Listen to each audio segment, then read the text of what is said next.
Twin Sharp Global Academy MEC CEC BCom BBA చదివే విద్యార్థులకు #1 coaching academy for CA CMA CIMA ACCA CMA US professional courses. నమస్తే, నేను Keshav. Welcome to Suman TV. ఆంధ్రప్రదేశ్లో ఎన్నికలకి సంబంధించి ఎవరి అంచనాలు వాళ్ళకున్నాయి. అలానే గ్రౌండ్ రిపోర్ట్స్ కూడా ఎవరికి అనుకూలంగా కావాలంటే వాళ్ళకి ఇస్తున్నటువంటి పరిస్థితి ఉంది. నిజానికి ఓటర్ నాడి ఎటువైపు ఉందనేటువంటి అయోమయం ఓటర్లోనే ఎక్కువ ఉంది. సో ఈ సమస్యకి కొన్ని రకాల అంచనాలు, కొన్ని రకాల పరిశీలనలు, కొంత పరిష్కారం చూపించేటువంటి పరిస్థితి కనిపిస్తుంది. ఒకవైపు నుంచి వైసీపీ పక్కాగా గెలిచేటువంటి సీట్లు, మరొక వైపు నుంచి టీడీపీ పక్కాగా గెలిచేటువంటి సీట్లు. వీటిని మినహాయిస్తే అటు ఇటు విజయం దోబూచులాటేటువంటి సీట్ల వెనకే రాజకీయం మొత్తం, భవిష్యత్తు మొత్తం, అధికారం ఎవరికి రాబోతుంది అనేటువంటి అంశం కూడా దాగి ఉన్నటువంటి పరిస్థితి. ఈ క్రమంలో 2019 ఎలక్షన్స్లో విడివిడిగా పోటీ చేయడం వల్ల జరిగినటువంటి నష్టాన్ని అంచనా వేస్తూ ఆంధ్రప్రదేశ్ లోక్సభ స్థానాల విషయంలో ఒక 7 సీట్లు కొరకరాని కోయలుగా మారుతున్నాయి. అటు వైసీపీకి, అలానే ఇటు టీడీపీ కూటమికి కూడా ఎక్కువ ఆలోచనాత్మక. ఎందుకంటే ఓటు ట్రాన్స్ఫర్ జరగడం అనేది కూటమికి అత్యవసరం, అలానే ఓటు చీలిక అనేది వైసీపీకి అత్యవసరంగా మారిపోతున్నటువంటి పరిస్థితి ఉంది. అందులో మొత్తం లెక్క తేలినటువంటి సీట్లు 7 సీట్లు. ఆ 7 సీట్లు కూడా కోస్తా ప్రాంతంలోనే ఉండడం విశేషం.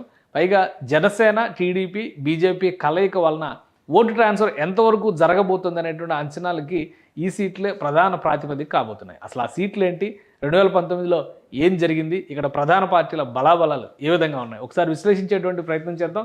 2019లో జరిగినటువంటి ఎలక్షన్స్లో వైఎస్ఆర్సీపీ అత్యధికంగా 22 లోక్సభ స్థానాలను గెలుచుకుంది. టీడీపీ కేవలం 3 స్థానాలకు మాత్రమే పరిమితమైంది. సో పక్కాగా గెలిచేటువంటి సీట్లలో టీడీపీకి అనుకూలంగా ఆ 3 సీట్లు ఇప్పుడు ఉండొచ్చు. అలానే వైఎస్ఆర్సీపీకి సంబంధించి గతంలో ఉన్నటువంటి లెక్కల ప్రకారం చూస్తే, అంటే 2019, 2014 లెక్కలను దృష్టిలో పెట్టుకొని చూస్తే కూడా 4-5 సీట్లు పక్కాగా గెలిచేటువంటి సీట్లు వైసీపీ కూడా కనిపిస్తున్నాయి. మిగతా సీట్లన్నీ డైలమాలో ఉన్నప్పటికీ కూడా కూటమి లెక్కల ప్రకారం చూస్తే 7 సీట్లు అత్యంత కీలకంగా మారుతున్నాయి. ఆ 7 సీట్లకు సంబంధించినటువంటి అంశాలని ఒకసారి విశ్లేషించేటువంటి ప్రయత్నం చేద్దాం. ఇవే ఒక రకంగా ఆంధ్రప్రదేశ్ రాజకీయాల్లో గేమ్ చేంజింగ్ సీట్లు. అంటే ఒక్కొక్క లోక్సభ స్థానం పరిధిలో 7 అసెంబ్లీ సీట్లు ఉంటాయి. సో ఈ 7 అసెంబ్లీ సీట్లలో జరగబోయేటువంటి ఓటింగ్ లోక్సభ అభ్యర్థి కూడా ట్రాన్స్ఫర్ అయితే ఖచ్చితంగా ఆ లోక్సభ అభ్యర్థి గెలవడానికి అవకాశం ఉంటుంది. లోక్సభ అభ్యర్థిత్వంతో పాటు అసెంబ్లీల భవిష్యత్తును కూడా డిసైడ్ చేసేటువంటి సీట్లుగా మనం వీటిని చూడాల్సి ఉంటుంది. సో 7 సీట్లు ఏంటి అనేటువంటి అంశాన్ని విశ్లేషిద్దాం. ఇందులో మొదటి సీటుగా వైఎస్ఆర్సీపీకి కానీ టీడీపీకి కానీ ఇబ్బంది పెడుతున్నటువంటి మొదటి సీటు, చాలా కీలకమైనటువంటి సీటు, వైఎస్ఆర్సీపీ ప్రతిష్టాత్మకంగా భావిస్తున్నటువంటి సీటు విశాఖపట్నం లోక్సభ సీటు. విశాఖ లోక్సభ స్థానానికి సంబంధించి అభ్యర్థుల ప్రకటన పూర్తయిపోయింది. ఎవరెవరు అనేది నామినేషన్స్ వేయడం కూడా కంప్లీట్ అయిపోయింది.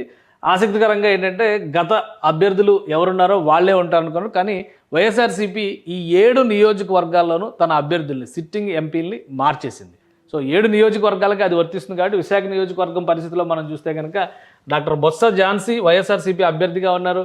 శ్రీభరత్ ఇక్కడ టీడీపీ కూటమి అభ్యర్థిగా ఇక్కడ బరిలో దిగుతున్నారు టీడీపీ తరపు నుంచి. సో లాస్ట్ ఎన్నికల్లో కూడా 2019 ఎన్నికల్లో కూడా భరత్ బరిలో దిగారు. అయితే ఆయన కేవలం 4414 ఓట్ల తేడాతో ఓటమి పాలయ్యారు భరత్. సో అప్పుడు గెలిచినటువంటి అభ్యర్థి వైఎస్ఆర్సీపీ అభ్యర్థి ఎంవివి సత్యనారాయణ 4,32,906 ఓట్లు సంపాదించారు. భరత్ 4,32,492 ఓట్లు దక్కించుకున్నారు. అంటే మార్జిన్ చాలా స్లైట్, 3% అంటే 0.35%, అంటే యావరేజ్గా 0.4% అని మనం లెక్కేసుకోవాల్సి ఉంటుంది. చాలా స్వల్పమైనటువంటి తేడాతో తెలుగుదేశం పార్టీ విడివిడిగా పోటీ చేసినటువంటి క్రమంలో కూడా ఆ సీటును కోల్పోయింది. అయితే ఇక్కడ ఓట్ల చీలిక ఏ విధంగా పనిచేసిందో ఒకసారి పరిశీలించేటువంటి ప్రయత్నం చేద్దాం. ఇక్కడ జనసేన పార్టీ అభ్యర్థిగా జేడి లక్ష్మీనారాయణ, అంటే వివి లక్ష్మీనారాయణ పోటీ చేశారు. ఆయన ఏకంగా 2,88,874 ఓట్లు చీల్చారు. అంటే 23% ఓట్లు ఆయనకి అనుకూలంగా వచ్చినాయి.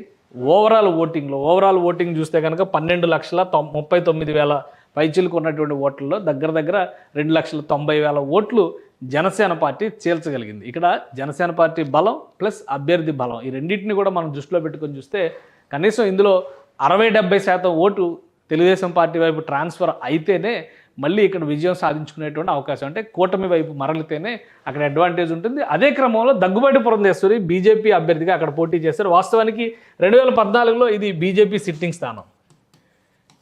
విశాఖపట్నం అనేది బీజేపీ సిట్టింగ్ స్థానం.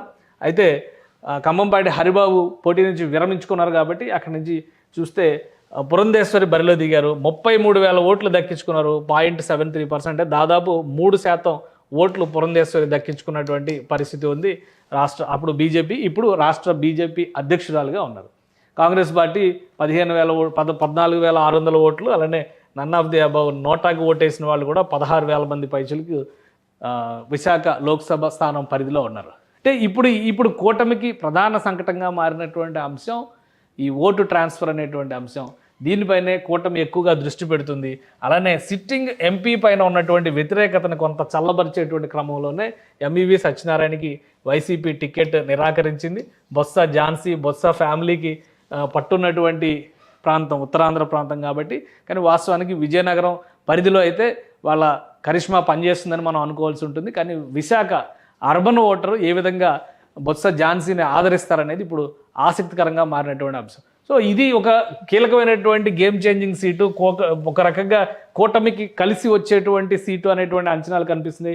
ఇక్కడ వైఎస్ఆర్సీపీ వేసినటువంటి ఎత్తుగడ ఎంతవరకు పారుతుంది, అలానే విశాఖని రాజధాని చేస్తాం, ఎగ్జిక్యూటివ్ క్యాపిటల్ చేస్తాం అనేటువంటి హామీ ఎంతవరకు ఫలిస్తుంది అనేది ఈ సీటుకి సంబంధించినటువంటి రిజల్ట్ పైన ఆధారపడి ఉంటుంది. సో ఇది విశాఖ అనుకుంటే మరొక సీటు ఇమ్మీడియట్గా విశాఖని ఆనుకుని ఉన్నటువంటి అనకాపల్లి నియోజకవర్గం కూడా కీలకమైనటువంటి లోక్సభ స్థానం కాబోతుంది. అనకాపల్లికి సంబంధించి ప్రస్తుతం బూడి ముత్యాల నాయుడు వైసీపీ తరఫున నిలబడ్డారు. గతంలో ఇక్కడ బీశెట్టి సత్యవతి గెలుపొందింది, అంటే ఆమెకి సిట్టింగ్కి ఇక్కడ సీటు నిరాకరించారు. ఈసారి బూడి ముత్యాల నాయుడు నిలబడతారు. కొత్తగా బీజేపీ కేటగిరీలోకి వెళ్ళినటువంటి ఈ సీటుకి సంబంధించి సీఎం రమేష్ బరిలో దిగారు. ఆయన బరిలో దిగినటువంటి రోజు నుంచి కూడా సీటు గెలవడం పైన వ్యూహాత్మకమైనటువంటి ప్రచారాన్ని అమలు చేసేటువంటి ప్రయత్నం చేస్తున్నారు. సో ఇక్కడ ఈక్వేషన్స్ ఎలా ఉన్నాయి, 2019 ఎలక్షన్స్ ప్రకారం చూస్తే ఏ విధంగా ఉన్నాయి ఒకసారి పరిశీలిద్దాం. 2019 ఎలక్షన్స్లో 89,000 ఓట్ల తేడాతో వైసీపీ ఈ సీట్ని గెలుచుకున్నటువంటి పరిస్థితి ఉంది. 89,000 ఓట్లు అంటే ఓట్ల చీలిక ఇక్కడ ఎలా ఉంది అనేది చూడాలి. ఇక్కడ అడారి ఆనంద్ కుమార్ టీడీపీ నుంచి కంటెస్ట్ చేశారు, 4,97,000 ఓట్లు దక్కించుకున్నారు. జనసేన పార్టీ నుంచి చింతల పార్థసారథి, ఈయన కూడా మాజీ ఐఆర్ఎస్ ఆఫీసర్, జనసేనలో జాయిన్ అయ్యారు. ఆయన తీసుకున్నటువంటి ఓట్ల శాతాన్ని చూస్తే కనుక 82,588, అంటే 6% ఓట్లు అక్కడ చీలినాయి. మరోవైపు బీజేపీ నుంచి గండి సత్యనారాయణమూర్తి 13,000 పైచులకు ఓట్లు చీల్చినటువంటి పరిస్థితి ఉంది. సో ఈ రెండు కలిపి చూస్తే 95,000 ఓట్లు చీలిక ఇక్కడ జరిగింది. ఇక్కడ మరొక 95,000 ఓట్ల చీలిక అనేది ఇక్కడ జరిగింది అనకాపల్లి నియోజకవర్గంలో. ఇక్కడ మరొక ఆసక్తికరమైనటువంటి విషయం ఏంటంటే అనకాపల్లి ఓటర్ 2019 ఎన్నికల్లో వీళ్ళందరికంటే కూడా 34,000 ఓట్లు నోటాకు వేశారు. ఇది ఇంకా ఆసక్తికరమైనటువంటి అంశం ఏంటంటే 2.82% బీజేపీ కంటే కాంగ్రెస్ కంటే కూడా ఇక్కడ నోటాకి ఎక్కువ ఓట్లు పడ్డటువంటి పరిస్థితి ఉంది. సో ఈ ఓటు ట్రాన్స్ఫర్ అనేది అత్యంత కీలకంగా మారబోతుంది. అయితే సీఎం రమేష్ అభ్యర్థిగా అడుగుపెట్టినటువంటి రోజు నుంచి అన్ని రకాల ఈక్వేషన్స్ని ఉపయోగించేటువంటి ప్రయత్నం చేస్తున్నారు. ఎందుకంటే జనసేన పార్టీకి వాస్తవానికి ఇది కంచుకోట లాంటి నియోజకవర్గంగా చెప్పాల్సి ఉంటుంది, బలమైనటువంటి నియోజకవర్గంగా మనం చూడాల్సి ఉంటుంది. గతంలో జరిగినటువంటి ఎన్నికల్లో ప్రజారాజ్యం పార్టీ 2009లో పోటీ చేసినటువంటి క్రమంలో అల్లు అరవింద్ ఇక్కడ 2,50,000 పైచులకు ఓట్లు దక్కించుకున్నటువంటి నియోజకవర్గం ఇది. అందుకనే ఈసారి మరింత ఎక్కువ ఫోకస్డ్గా పనిచేస్తున్నారు. సీఎం రమేష్ బలమైనటువంటి అభ్యర్థి కావడం, రాయలసీమ ప్రాంతం నుంచి వచ్చినప్పటి నుంచి కూడా అక్కడ ఆదరణకు ఏమాత్రం కొదవలేదనేటువంటి సంకేతాలు ఉన్నాయి. ఈ నేపథ్యంలోనే అనకాపల్లి నియోజకవర్గం కూడా కూటమిలో ఒక గేమ్ చేంజర్ సీటు కాబోతుంది. ఇక్కడ ఓట్ ట్రాన్స్ఫర్ పైనే ఎక్కువ ఫోకస్ పెట్టింది. దీనికి సంబంధించి అభ్యర్థి మార్పు మినహా మరొక ప్రయోగం చేసి, అంటే డిప్యూటీ సీఎంగా ఉన్నటువంటి బూడి ముత్యాల నాయుడిని ప్రమోట్ చేయడం ద్వారా వైఎస్ఆర్సీపీ ఇక్కడ ఓటు గెయిన్ సాధించాలనేటువంటి ఆలోచనతో ఉంది. అయితే సిట్టింగ్ ఎంపీని మార్చడం పట్ల కూడా కొంత అసంతృప్తి ఉందనేటువంటి అభిప్రాయం వస్తుంది. సో ఇది ఏ విధంగా ఓట్ ట్రాన్స్ఫర్ అవుతుంది, ఏ విధంగా వైసీపీకి కలిసి వస్తుంది అనేది వేచి చూడాల్సినటువంటి అంశం. మరొక ముఖ్యమైనటువంటి నియోజకవర్గం ఇక్కడి నుంచి అన్నీ కూడా ఉభయ గోదావరి జిల్లాలకు సంబంధించినటువంటి 4 నియోజకవర్గాలు చాలా కీలకమైనటువంటి నియోజకవర్గం. మొత్తం 5 పార్లమెంటు స్థానాలు ఉభయ గోదావరి జిల్లాల పరిధిలో ఉంటే అందులో 4 నియోజకవర్గాల్లో జనసేన పార్టీ కీలకమైనటువంటి ఫ్యాక్టర్గా మారబోతోంది. బీజేపీ జనసేన ఓటింగే కూటమికి విజయాన్ని ఖరారు చేసేటువంటి ఓటింగ్గా కనిపిస్తున్నటువంటి పరిస్థితి. కాకినాడ నియోజకవర్గంలో చలమలశెట్టి సునీల్ వైసీపీ నుంచి బరిలో దిగుతున్నారు. ఇక తంగేళ్ల ఉదయ్ శ్రీనివాస్ ఇక్కడ జనసేన పార్టీ నుంచి బరిలో దిగుతున్నారు. వీళ్ళిద్దరికీ సంబంధించి తంగేళ్ల ఉదయ్ శ్రీనివాస్ పూర్తిగా కొత్త వ్యక్తి అయినప్పుడు కూడా చలమలశెట్టి సునీల్ 2009 నుంచి అక్కడ నిరంతరం దాడి చేస్తూనే ఉన్నారు గెలుపు కోసం, కానీ నిరంతర ప్రయత్నాలు ఇంతవరకు ఆయన విజయం సాధించలేదు. పార్టీలు మారినా కానీ ఫలితం రానటువంటి పరిస్థితి ఉంది. 2009లో ప్రజారాజ్యం పార్టీ నుంచి పోటీ చేసి ఓడిపోయారు. అలానే 2014లో వైసీపీ నుంచి పోటీ చేసి ఓడిపోయారు. తర్వాత 2019లో మళ్ళీ టీడీపీ నుంచి పోటీ చేసి ఓడిపోయారు. ఇప్పుడు మళ్ళీ వైసీపీ నుంచి తన అదృష్టాన్ని పరీక్షించుకునేటువంటి ప్రయత్నం చేస్తున్నారు చలమలశెట్టి సునీల్. సో ఇక్కడ సిట్టింగ్ ఎంపీగా ప్రస్తుతం ఉంది గీతా విశ్వనాథ్. వంగ గీతా విశ్వనాథ్ 2019 ఎన్నికల్లో 25,000 ఓట్ల తేడాతో గెలుపొందినటువంటి వ్యక్తి. ఈమె కూడా ప్రజారాజ్యం పార్టీలో ఎమ్మెల్యేగా పిఠాపురం నుంచి గెలిచినటువంటి వ్యక్తి. సో అక్కడ కమ్యూనిటీ పరంగా కానీ అన్ని ఈక్వేషన్స్ పరంగా గీతా విశ్వనాథ్ కలిసి వచ్చేటువంటి అవకాశాలు ఉన్నాయి. కాబట్టి ఆ విధంగానే ఆమె ఆ రోజు విజయాన్ని నమోదు చేసింది అనేటువంటి అభిప్రాయం ఉంది. 5,37,000 ఓట్లు దక్కించుకుంది చలమలశెట్టి సునీల్. టీడీపీ నుంచి 2019లో బరిలో దిగి 11,000 ఓట్లు దక్కించుకున్నారు. 25,000 ఓట్ల తేడాతో ఓడిపోయినటువంటి పరిస్థితి. కానీ జనసేన పార్టీ నిలబెట్టినటువంటి జ్యోతుల వెంకటేశ్వరరావు ఏకంగా 1,32,000 ఓట్లు, అంటే 10% ఓటు షేర్ ఇక్కడ దక్కించుకున్నటువంటి పరిస్థితి జనసేన పార్టీకి ఉంది. ఇక బీజేపీ నుంచి ఒక 9,000 పైచులకు ఓట్లు చీలినటువంటి పరిస్థితి ఉంది. ఏదైనా అక్కడ జనసేన కలవడం అనేది టీడీపీ జనసేన కూటమికి కలిసి వచ్చేటువంటి అంశం. ఈసారి నేరుగా జనసేన పార్టీనే తన అభ్యర్థిని కాకినాడలో బరిలో నిలిపింది. కాబట్టి పవన్ కళ్యాణ్ ఈ నియోజకవర్గం పరిధిలోకి వచ్చేటువంటి పిఠాపురం నుంచే బరిలో నిలుస్తున్నారు. కాబట్టి ఇక్కడ ఓటు ఫ్యాక్టర్ ఎంతవరకు ట్రాన్స్ఫర్ అవుతుంది దాని మీద ఆధారపడి ఉంది విజయం. సో ఇక్కడ అభ్యర్థిని మార్చినంత మాత్రాన, లేదా గత 3 దఫాలుగా పోటీ చేసి ఓడిపోతున్నారనేటువంటి సానుభూతి ఏమైనా చలమలశెట్టి సునీల్కి అనుకూలంగా పనిచేస్తుంది అనేటువంటి అంశంపైనే వైఎస్ఆర్సీపీ అంచనాలు పెట్టుకుని ఉన్నటువంటి పరిస్థితి. సో ఇది వేచి చూడాల్సినటువంటి నియోజకవర్గం. ఇక్కడ కూడా కీలకమైనటువంటి మార్పులు జరుగుతాయనేటువంటి అంచనా వైఎస్ఆర్సీపీ వేస్తోంది. ఇక రాజమండ్రి నియోజకవర్గం పరిస్థితి చూస్తే కనుక కూటమి తరపున పురంధేశ్వరి బీజేపీ అభ్యర్థిగా రాజమండ్రి నుంచి బరిలో దిగుతున్నారు. గత చరిత్ర చూస్తే బీజేపీ రాజమండ్రి కావచ్చు, కాకినాడ కావచ్చు, నరసాపురం కావచ్చు, ఈ 3 నియోజకవర్గాల్లో పొత్తులో భాగంగా గెలిచినటువంటి పరిస్థితి ఉంది. 1998లో రాజమండ్రిలో ఒంటరిగా పోటీ చేసి బీజేపీ లోక్సభ స్థానాన్ని గెలుచుకున్నటువంటి ట్రాక్ రికార్డు ఉంది. సో ఇక్కడ బీజేపీకి ఖచ్చితంగా పట్టుందని మనం చెప్పాల్సినటువంటి అవసరం ఉంటుంది. అయితే ప్రస్తుత రాజకీయ పరిణామాల నేపథ్యంలో బీజేపీకి ఎంతవరకు కలిసి వస్తుందనే విషయాన్ని కూడా మనం పరిశీలించాలి. ఇక వైఎస్ఆర్సీపీ ఇక్కడ డాక్టర్ గూడూరు శ్రీనివాసుల్ని అభ్యర్థిగా పెట్టింది. కొత్త అభ్యర్థి, గతంలో ఉన్నటువంటి MP Morgan Bharat sitting MP, కానీ ఆయన ఈసారి బరిలో నిలవడం లేదు. ఎమ్మెల్యేగా అసెంబ్లీ కంటెస్ట్ చేస్తున్నటువంటి పరిస్థితి ఉంది. లాస్ట్ ఎలక్షన్స్లో చూస్తే కనుక మెజారిటీ 1,21,000 ఓట్ల తేడాతో గెలుపొందారు ఇక్కడ మార్గాని భరత్. అలానే టీడీపీ అభ్యర్థి మాగంటి రూప, అప్పటికి సిట్టింగ్ ఎమ్మెల్యేగా ఉన్నటువంటి మురళీమోహన్ గారి కోడలు, ఆమె బరిలో దిగింది. 4,60,000 ఓట్లు దక్కించుకుంది. బట్ ఓట్ పర్సంటేజ్ పరంగా చూస్తే 17% ఓటు లాస్ అయింది. అంటే 2014 కూటమి తరపున పోటీ చేసినటువంటి ఈక్వేషన్స్ పరంగా చూస్తే ఇక్కడ ఓట్ లాస్ ఎక్కువ ఉంది. కాబట్టి ఓటమి పాలైంది. ఇక చీలిక ఎలా జరిగింది అనేటువంటి విషయాన్ని చూస్తే జనసేన పార్టీ నుంచి ఆకుల సత్యనారాయణ, ఈయన రాజమండ్రి అర్బన్ ఎమ్మెల్యేగా బీజేపీ గుర్తు నుంచి 2014లో గెలిచినటువంటి వ్యక్తి, జనసేన పార్టీ నుంచి పోటీ చేసి 1,55,000 ఓట్లు చీల్చారు.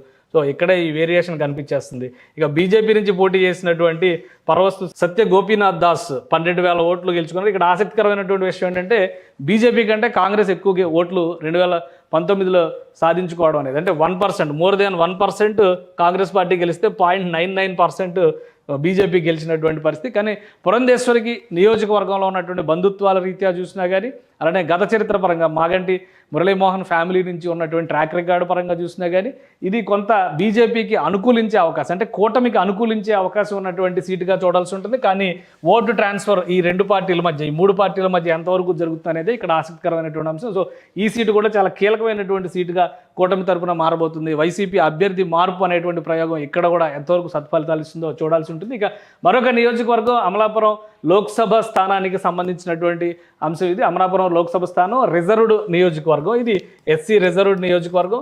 ఇక్కడ నుంచి రాపాక వరప్రసాదరావు వైఎస్ఆర్సీపీ నుంచి గత ఎన్నికల్లో జనసేన పార్టీ నుంచి ఆయన ఎమ్మెల్యేగా, రాజోలు ఎమ్మెల్యేగా గెలిచినటువంటి అభ్యర్థి ఈసారి లోక్సభ అభ్యర్థిగా వైసీపీ నుంచి బరిలో దిగుతున్నారు. ఇక గంటి హరీష్ మాధుర్ పాత కాపు గారే చెప్పాల్సి ఉంటుంది. టీడీపీ నుంచి 2019 ఎన్నికల్లో కూడా ఆయనే పోటీ చేసి 39,000 ఓట్ల తేడాతో ఓడిపోయారు. 39,966 ఓట్ల తేడాతో చింత అనురాధ ఇక్కడ నుంచి గెలుపొందారు, సిట్టింగ్ స్థానం. కానీ ఆమెకి ఈసారి టికెట్ నిరాకరించారు. 4,85,000 ఓట్లు ఆమె దక్కించుకున్నారు. హరీష్ మాధుర్ 4,45,000 ఓట్లు దక్కించుకున్నారు. గంటి మోహన్ చంద్ర బాలయోగి గతంలో లోక్సభ స్పీకర్గా పనిచేసినటువంటి బాలయోగి కుమారుడు ఈ గంటి హరీష్ మాధుర్. సో ఈయన ఓటమికి సంబంధించి చూస్తే దాదాపు 40,000 ఓట్ల తేడాతో ఓడిపోయారు. అలానే జనసేన పార్టీ చీల్చినటువంటి ఓట్లు ఇక్కడ మరొక కీలకమైనటువంటి అంశంగా మనం చూడాల్సింది. 2,54,848 ఓట్లు, అంటే 20% పైగా ఓట్ షేర్ ఇక్కడ జనసేన పార్టీ దక్కించుకుంది 2019 ఎన్నికల్లో. సో ఇదొక భారీ దెబ్బగా టీడీపీకి పరిగణించాల్సి ఉంటుంది. ఇప్పుడు ఈ క్రమంలో చూస్తే బీజేపీ కూడా ఇక్కడ ఒక 11,000 ఓట్లు దక్కించుకుంది ఇదే నియోజకవర్గంలో, అనకాపల్లి అమలాపురం నియోజకవర్గంలో. సో ఈ ఓటు ట్రాన్స్ఫర్ కనుక ప్రాపర్గా జరిగితే ఈసారి ఖచ్చితంగా ఇది కూటమి గెలుచుకునేటువంటి సీటుగా కనిపిస్తుంది. రిజర్వ్డ్ నియోజకవర్గం. సో మిగతా చోట్ల ఎలా ఉన్నా కానీ ఒక అమలాపురం నియోజకవర్గంలో మాత్రం ముఖ్యంగా కాపు ఓటు ఫ్యాక్టర్ ఎక్కువగా పనిచేసేటువంటి అవకాశం ఉంది. అలానే శెట్టి బలిజ ఓటు ఫ్యాక్టర్ కూడా ఇక్కడ డెసిషన్ మేకింగ్ అవుతుంది. ఇక రిజర్వ్డ్ నియోజకవర్గం కాబట్టి ఎలాగో ఎస్సీ జనాభాకి సంబంధించినటువంటి ఓటింగ్ కూడా కీలకమైనటువంటిది. బలమైనటువంటి పట్టున్న ఫ్యామిలీ నుంచి వచ్చినటువంటి నాయకులు కాబట్టి ఓటు ట్రాన్స్ఫర్ని కరెక్ట్గా కాపాడుకోగలిగితే కనుక గెలిచే అవకాశాలు ఉంటాయి. కాకపోతే ఇందులో ఒక ఆసక్తికరమైనటువంటి అంశం ఏంటంటే జనసేన పార్టీ నుంచి అభ్యర్థిగా బరిలో దిగినటువంటి డిఎంఆర్ శేఖర్ ఇప్పుడు జనసేన పార్టీని వదిలేసి ఇక్కడంతా కూడా జనసేన పార్టీలో ఎవరైతే 2019లో పోరాడారో ఆ రాపాక వరప్రసాదరావు, ఈ డిఎంఆర్ శేఖర్ వీళ్ళందరూ కూడా ఇప్పుడు వైఎస్ఆర్సీపీలో చేరిపోయినటువంటి నాయకులు. సో ఇక్కడ ఓటు ట్రాన్స్ఫర్ అనేది అంత ఆషామాషిగా జరిగేటువంటి వ్యవహారం కాదు అని అనిపిస్తుంది. సో దీనికి ఒక ప్రతివ్యూహాన్ని వైఎస్ఆర్సీపీ సిద్ధం చేసినట్టుగానే మనం పరిగణించాల్సి ఉంటుంది. చాలా చోట్ల ఉదాహరణకి పవన్ కళ్యాణ్ పోటీ చేస్తున్నటువంటి పిఠాపురం నియోజకవర్గంలో గత ఎన్నికల్లో జనసేన పార్టీ అభ్యర్థిగా పోటీ చేసినటువంటి వ్యక్తిని తీసుకొచ్చి వైఎస్ఆర్సీపీలో చేర్చుకున్నారు. అలానే కాకినాడ రూరల్లో బలంగా పనిచేసినటువంటి కాకినాడ మాజీ మేయర్ సరోజని తీసుకొచ్చి వైఎస్ఆర్సీపీలో చేర్చుకున్నారు. సో ఇలాంటి లెక్కలన్నీ కూడా ఎక్కడికక్కడ చెక్ సిస్టమ్ లాగా పనిచేస్తున్నటువంటి నేపథ్యంలో ఓట్ల చీలికని వీలైనంత వరకు తగ్గించేటువంటి ఎత్తుగడని వైఎస్ఆర్సీపీ వేసింది. ఆ క్రమంలో ఓటు ట్రాన్స్ఫర్ పైనే ఎక్కువ ఆశలు పెట్టుకుంది కూటమి. కాబట్టి ఈ సీట్లలో ఎవరికి ఎక్కువ కలిసి వస్తుంది అనేది ఇప్పుడు ఆసక్తికరంగా మారినటువంటి అంశం. ఇక అమలాపురం తర్వాత నరసాపురం నియోజకవర్గం పరిస్థితి చూద్దాం. ఇది ఒక కీలకమైనటువంటి నియోజకవర్గం. RRR రఘురామకృష్ణరాజు చుట్టూ జరిగినటువంటి రాజకీయం. ఇక్కడ కూడా అభ్యర్థులు మాత్రమే మారారు, పార్టీలు మారినాయి. అభ్యర్థులు ఆ పార్టీ నుంచి పోటీ చేసినటువంటి వాళ్ళు ఈ పార్టీకి వచ్చినటువంటి పరిస్థితి ఉంది. సో ఇక్కడ సిట్టింగ్ ఎంపీగా ఉన్నటువంటి రఘురామకృష్ణరాజు ఆయన పార్టీ వీడారు. అలానే కూటమి తరపున అసెంబ్లీకి బరిలో దిగినటువంటి పరిస్థితి. కూటమి తరపున ఇక్కడ భూపతిరాజు శ్రీనివాస్ వర్మ ఎవరు ఊహించని విధంగా పిక్చర్లోకి వచ్చినటువంటి బీజేపీ అభ్యర్థి, లాయలిస్ట్ ఫర్ పార్టీ అనేటువంటి ఇమేజ్తో ఆయన ఇక్కడ బరిలో దిగారు. సో గూడూరు ఉమాబాలకి వైఎస్ఆర్సీపీ టికెట్ కేటాయించింది. సాధారణంగా రాజులు క్షత్రియ సామాజిక వర్గానికి పట్టుండేటువంటి నియోజకవర్గం ఇది. కానీ ఒక ఎక్స్పెరిమెంట్ లాగా గూడూరు ఉమాబాలకి వైఎస్ఆర్సీపీ ఈ టికెట్ కేటాయించింది. గత ఎన్నికల ఫలితాలను చూస్తే 4,47,594 ఓట్లు రఘురామకృష్ణరాజు వైఎస్ఆర్సీపీ నుంచి దక్కించుకుంటే వేటుకూరు శివరామరాజు ఈయన టీడీపీ నుంచి 4,15,685 ఓట్లు దక్కించుకున్నారు. 31,000 ఓట్ల తేడాతో ఓడిపోయారు. ఇదే నియోజకవర్గంలో నాగబాబు జనసేన పార్టీ నుంచి పోటీ చేస్తే 2,50,000 పైచిలకు ఓట్లు చీల్చడం అనేది టీడీపీ అభ్యర్థికి అసనిపాతంగా మారిందని చెప్పాల్సి ఉంటుంది. కాంగ్రెస్ పార్టీ అభ్యర్థి ఇక్కడ ఇంకొక ఆసక్తికరమైన విషయం అంటే కాంగ్రెస్ పార్టీ అభ్యర్థి కనుమూరి బాపిరాజు 13,000 ఓట్లు ఎన్నో దఫాలుగా ఇక్కడ ఎంపీగా రిప్రజెంట్ చేసినటువంటి నాయకుడైనా కానీ ఆయనకు 13,000 ఓట్లే వచ్చినాయి. ఇంకొక ఆసక్తికరమైనటువంటి విషయం బీజేపీ అభ్యర్థిగా పైడికొండల మాణిక్యాలరావు అంటే మాజీ మంత్రి, రాష్ట్ర మంత్రిగా పనిచేసినటువంటి బీజేపీ నేత కంటెస్ట్ చేసినటువంటి సందర్భంలో 12,000 ఓట్లు మాత్రమే వచ్చాయి. సో బీజేపీ ఒంటరిగా పోటీ చేస్తే దాని బలం ఆ విధంగా కనిపిస్తుంది. ఇదే వేటుకూరు శివరామరాజు ఇప్పుడు టీడీపీ పైన రెబల్ అభ్యర్థిగా ఉన్నారు. రెబల్ అభ్యర్థిగా బరిలో దిగారు. ఉండి నియోజకవర్గంలో కలవపూడి శివ అంటారు ఆయన్నే. గతంలో ఉండి నియోజకవర్గం నుంచి 2 సార్లు ఎమ్మెల్యేగా గెలిచినటువంటి వ్యక్తి రఘురామకృష్ణరాజును ఢీకొనేటువంటి క్రమంలో ఆయన్ని ఎంపీగా ప్రమోట్ చేసి మంతెన రామరాజుకి అక్కడ సీట్ ఇచ్చింది టీడీపీ. ఉండిలో 2019లో మంతెన రామరాజు గెలిచారు. అక్కడ సిట్టింగ్ ఎమ్మెల్యేగా ఉన్నటువంటి వేటుకూరి శివరామరాజు కలవపూడి శివ ఓడిపోయినటువంటి పరిస్థితి. ఇప్పుడు అక్కడ రెబల్గా ఉంది. సో ఇక్కడ ఓటు ట్రాన్స్ఫర్ అనేది మరొకసారి ఈయన రెబల్, ఈయన ఓటు ఏ విధంగా ఈయన చీలుస్తారు, రఘురామకృష్ణరాజు వైసీపీకి రెబల్గా వచ్చారు, ఆయన ఓటు ఏ విధంగా ట్రాన్స్ఫర్ అవుతుంది. సో కూటమిలో బలాబలాలను తేల్చేటువంటి క్రమంలో అలానే ఇక్కడ ఉన్నటువంటి బీజేపీ అభ్యర్థి పైన వ్యక్తిగతంగా ఆయన పైన మంచి పేరు ఉన్నప్పటికీ కూడా ఆయన ఎంతవరకు ఓటుని గెయిన్ చేయగలుగుతారనేటువంటి అంశంపైనే ఈ గెలుపు అనేది ఆధారపడి ఉంటుంది అనేటువంటి విశ్లేషణ కనిపిస్తుంది. ఈ త్రిపుల్ కనుక పోటీ చేస్తుంటే ఖచ్చితంగా ఈ సీటు గెలుస్తుంది అనేటువంటి అంచనాలు ఉన్నాయి. కానీ ఇక్కడ అన్ని మార్పులు జరిగినాయి కాబట్టి ఓటు ట్రాన్స్ఫర్ పైన ఇప్పుడు ఆశలు పెట్టుకున్నటువంటి పరిస్థితి. ఇక మరొక కీలకమైనటువంటి నియోజకవర్గం మచిలీపట్నం నియోజకవర్గం ఉమ్మడి కృష్ణా జిల్లా పరిధిలోకి వచ్చేది. ఇక్కడ డాక్టర్ సింహాద్రి చంద్రశేఖర్ వైఎస్ఆర్సీపీ నుంచి పోటీ చేస్తున్నారు. అక్కడ సిట్టింగ్ ఎమ్మెల్యేగా ఉన్నటువంటి బాలశౌరి వైఎస్ఆర్సీపీని వదిలి జనసేన పార్టీ అభ్యర్థిగా ఇప్పుడు ఇక్కడ బరిలో దిగుతున్నారు. సో ఇది ఏ విధంగా ఉంటుంది, ఇక్కడ కూడా సేమ్ ఓట్ల చీలిక అనేటువంటి ఫ్యాక్టర్ మీద అంతా ఆధారపడి ఉంది. కొనకళ్ళ నారాయణరావు అప్పుడు టీడీపీ నుంచి 2019లో పోటీ చేశారు, 5,11,000 ఓట్లు దక్కించుకున్నారు. ఆయన 2 సార్లు 2009, 2014లో ఎంపీగా గెలిచినటువంటి వ్యక్తి టీడీపీ నుంచి 60,000 ఓట్ల తేడాతో 2019లో ఆయన ఓటమి పాలయ్యారు. సో ఇక్కడ ఈ ఈక్వేషన్ టీడీపీ కలవడం అనేది కూడా ఒక బలమైనటువంటి ఈక్వేషన్గానే చూడాల్సి ఉంటుంది. అదే క్రమంలో జనసేన పార్టీ 2019లో ఇక్కడ చీల్చినటువంటి ఓట్లు కూడా చాలా ముఖ్యమైనటువంటి. జనసేన పార్టీ నుంచి బండిరెడ్డి రామకృష్ణ బరిలో దిగారు. ప్రస్తుతం జనసేన పార్టీ కృష్ణా జిల్లా అధ్యక్షుడు, అవినిగడ్డ సీటు ఆశించి భంగపడ్డటువంటి వ్యక్తి. ఆయన సాధించినటువంటి ఓట్లు 1,13,000 ఓట్లు, అంటే దాదాపు 9% పైగా ఓటింగ్ దక్కించుకున్నారు. సో ఈ చీలిక అనేది టీడీపీ ఓటమికి కారణమైంది. హ్యాట్రిక్ కొట్టాల్సినటువంటి కొనకళ్ళ నారాయణ ఓటమి పాలయ్యారనేటువంటి అభిప్రాయం ఉంది. ఇప్పుడు టీడీపీకి కాకుండా ఈ సీటు జనసేన కోటాలో వచ్చింది. అదే బాలశౌరి జనసేన పార్టీలో జాయిన్ అయ్యారు. ఓటు ట్రాన్స్ఫర్ బాలశౌరికి ఎంతవరకు అనుకూలంగా జరుగుతుంది? ఈ నియోజకవర్గం పరిధిలో జనసేన పార్టీ అవినిగడ్డ నుంచి పోటీ చేస్తుంది. సో తెలుగుదేశం పార్టీలో కూడా కీలకమైనటువంటి మార్పులు జరిగినాయి. ఇక్కడ ఓటు ట్రాన్స్ఫర్ ఎంతవరకు జరగబోతుందనే అంశంపైనే గెలుపు అవకాశాలు ఆధారపడి ఉన్నాయనేటువంటి విశ్లేషణ చేస్తుంది. మొత్తంగా 7 సీట్లలో ఒక లెక్క కనిపిస్తుంది. ఈ 7 సీట్లకి సంబంధించి కనుక మనం ఒక అంచనా కనుక వస్తే, ముఖ్యంగా పార్టీలో ఉన్నటువంటి అంటే కూటమి వర్సెస్ వైసీపీ అనేటువంటి లెక్క వేసినప్పుడు ఈ 7 సీట్లు ఎవరి వైపు మొగ్గు చూపుతాయనేటువంటి అంశాన్ని ఈ 2 పార్టీలు కూడా ఓట్ల చీలికపైనే ఎక్కువగా ఆశలు పెట్టుకున్నటువంటి పరిస్థితి ఉంది. ఒకవేళ ఓటు ట్రాన్స్ఫర్ అనుకున్నట్టుగా జరిగితే కూటమికి విజయ అవకాశాలు ఎక్కువగా ఉన్నాయి. కాబట్టి కూటమికి సంబంధించినటువంటి అభ్యర్థులు ప్రధానంగా కొన్ని చోట్ల అసెంబ్లీ నియోజకవర్గాల్లో బలమైనటువంటి గాలి వీస్తున్నటువంటి సంకేతాలు ఉన్నాయి. కొన్ని చోట్ల పార్లమెంటు అభ్యర్థులను దృష్టిలో పెట్టుకుని ఆ గాలి బలంగా వీస్తున్నటువంటి సంకేతాలు ఉన్నాయి. కానీ దీన్ని బ్యాలెన్స్ చేసేటువంటి క్రమంలో రాబోయే 15 రోజులు కూటమి అభ్యర్థులు చేయబోయే ప్రచారం అనేది అత్యంత కీలకమైనటువంటి ప్రచారంగా కనిపిస్తుంది. ఈ సీట్లు పక్కాగా కూటమికి అనుకూలంగా ఉన్నాయని గ్రౌండ్ రిపోర్ట్స్ చెప్తున్నప్పటికీ కూడా అభ్యర్థులు చేస్తున్నటువంటి తప్పిదాలు అవతలి పక్షానికి అనుకూలంగా మారుతున్నాయనేటువంటి రిపోర్ట్స్ కూడా వస్తున్నాయి. కాబట్టి రోజు రోజుకి ఈక్వేషన్స్ మారుతూ ఐపీఎల్ తరహాలో ఆంధ్రప్రదేశ్లో ఓట్లు షేర్లు కూడా ఏ విధంగా మారుతున్నాయనేటువంటి చర్చ జరుగుతున్నటువంటి తరుణంలో ఈ సీట్ల అన్నిటిపైన కూడా వైఎస్ఆర్సీపీ ప్రధానంగా ఒక ప్రతివ్యూహాన్ని సిద్ధం చేసుకుని ఉంది. వీలైనంత వరకు ఓట్ల చీలికని నివారించాలి, తన వైపు ఓటర్ని మళ్లించుకునేటువంటి ప్రయత్నం చేయాలి అనేటువంటి ప్రయత్నం చేస్తుంది. సో ఈ క్రమంలో కూటమి ఏ విధంగా ముందుకెళ్ళబోతోంది, ముఖ్యంగా ఉభయ గోదావరి జిల్లాలపైనే జనసేన టీడీపీ క్లీన్ స్వీప్ అనేటువంటి నినాదంతో ముందు నుంచి కూడా బరిలో దిగినటువంటి పరిస్థితి ఉంది.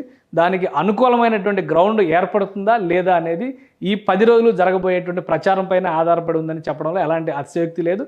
అదే క్రమంలో బీజేపీ అధినాయకత్వం ఈ ప్రాంతం పైన ఎక్కువ ఫోకస్ పెట్టేటువంటి అవకాశం ఉంది. అనకాపల్లి, విశాఖపట్నం, రాజమండ్రి, నరసాపురం, అలానే విజయవాడ తదితర ప్రాంతాల్లో అగ్రనేతలతో సభలు సమావేశాలు నిర్వహించేందుకు కావాల్సినటువంటి ప్రణాళికను సిద్ధం చేస్తుంది. అగ్రనాయకత్వం వచ్చిన తర్వాత ఎన్నికల ప్రచారంలో భాగంగా యథాలాపంగా మాట్లాడే కంటే కూడా స్థానిక ప్రభుత్వ వైఫల్యాలపైన కనుక స్ట్రిక్ట్గా వ్యవహరిస్తున్నారనేటువంటి సంకేతాలు ఇస్తే ఓటు మళ్లింపు లేదా ఓటు ట్రాన్స్ఫర్ అనేది కూటమికి ఎక్కువగా జరుగుతుంది అనేది గ్రౌండ్ రిపోర్ట్స్ నుంచి వస్తున్నటువంటి సమాచారం. సో దీన్ని ఎంతవరకు కూటమి సద్వినియోగం చేసుకుంటుందో వేచి చూడాలి. సుమన్ టీవీలో మీ పర్సనల్ అండ్ బిజినెస్ ప్రమోషన్స్ కోసం కింది నెంబర్కి కాంటాక్ట్ చేయండి.